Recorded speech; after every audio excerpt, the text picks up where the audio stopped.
Colors caught my eye and you're my favorite sight to see.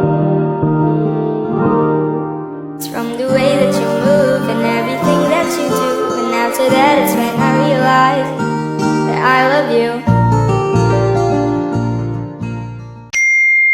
Hey, I'm okay. I'm fine. Kincana, Kincana, teng neng neng neng neng.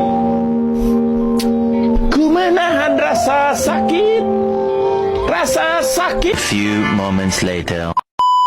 Assalamualaikum warahmatullahi wabarakatuh. Kami dari kelompok 4 ingin mempresentasikan hasil diskusi kami mengenai teks editorial yang ada 2 cerita. Perkenalkan nama saya Muhammad Rafli. Perkenalkan nama saya Mama Perbosang. Halo guys, perkenalkan nama saya Saskia Natasha Fandi. Perkenalkan nama saya Zara Nur Hazana Disman.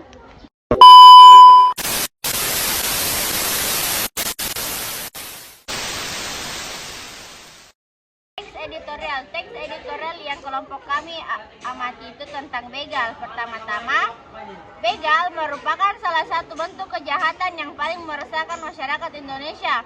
Kejahatan ini ditandai dengan aksi perampasan barang milik korban dengan kekerasan atau ancaman kekerasan. Begal dapat terjadi di mana saja, baik di jalan raya, di gang sempit, maupun di tempat sepi lainnya. Dalam beberapa tahun terakhir, kejadian begal semakin marak terjadi di Indonesia. Hal ini tentu menimbulkan keresahan dan ketakutan bagi masyarakat. Korban begal tidak hanya mengalami kerugian materi tetapi juga trauma psikologis. Terjadinya kejahatan begal, masyarakat perlu meningkatkan kewaspadaan dan berhati-hati dalam berkepergian, terutama di malam hari. Masyarakat juga perlu melaporkan kepada pihak berwajib jika melihat atau mengetahui adanya aksi kejahatan begal. Berdasarkan uraian di atas, dapat disimpulkan bahwa kejahatan begal merupakan masalah yang serius yang perlu ditangani secara serius.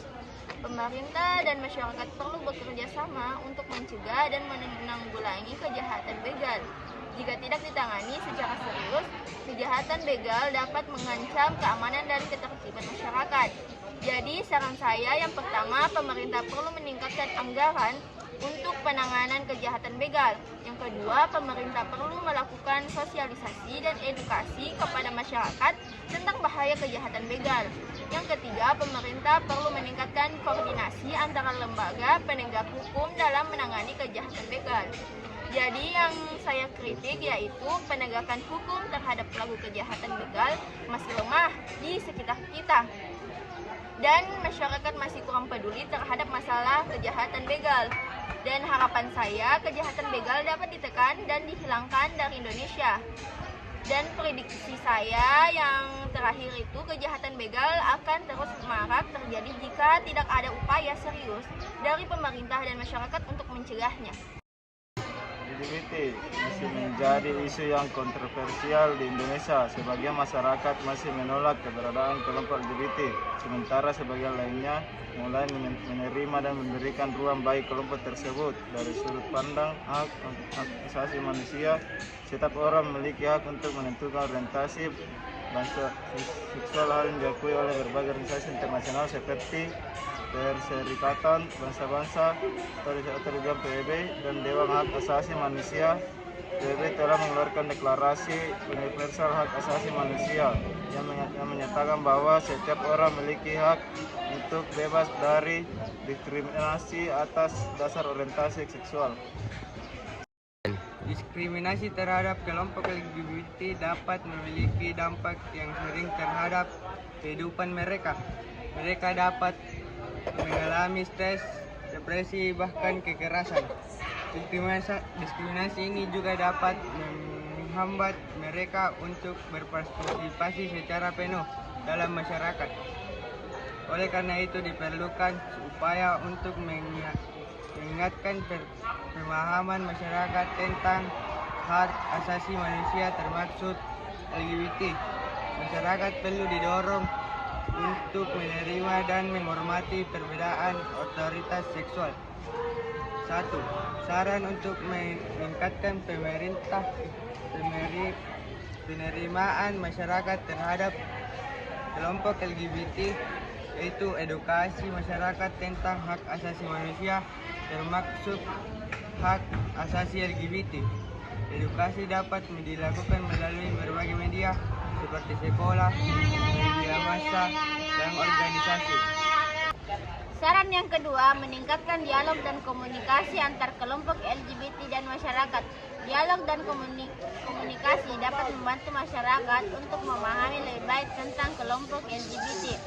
Saran ketiga, membangun model-model peran positif dari kelompok LGBT. Model-model peran positif dapat membantu masyarakat untuk melihat kelompok LGBT sebagai bagian dari masyarakat. Prediksi yang saya ambil yaitu yang pertama, kemajuan teknologi yang memudahkan masyarakat untuk mengakses informasi tentang LGBT. Kemajuan teknologi memungkinkan masyarakat untuk belajar lebih banyak tentang LGBT, termasuk tentang hak asasi mereka. Yang kedua, perubahan nilai-nilai sosial masyarakat. Nilai-nilai sosial masyarakat yang lebih inklusif dan adil juga turut mendorong penerimaan masyarakat terhadap kelompok LGBT.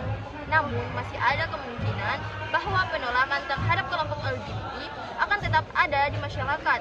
Hal ini disebabkan oleh faktor-faktor yang seperti mempengaruhi agama dan budaya yang masih kuat. Pengaruh agama dan budaya yang masih kuat dapat menjadi faktor yang menghambat penerimaan masyarakat terhadap kelompok LGBT. Kurangnya pemahaman masyarakat tentang hak asasi manusia. Kurangnya pemahaman masyarakat tentang hak asasi manusia dapat menyebabkan mereka menolak kelompok LGBT. Namun, adanya kelompok-kelompok yang menyebarkan informasi yang salah tentang LGBT, penyebaran informasi yang salah tentang LGBT menyebabkan masyarakat memiliki pandangan yang negatif tentang kelompok ini. Dan harapan kelompok kami yaitu sebagai masyarakat yang menjunjung tinggi nilai-nilai kemanusiaan, kita harus menghormati hak asasi setiap orang, termasuk kelompok LGBT. Sekian dari kelompok kami. Wabillahi taufiq wal hidayah.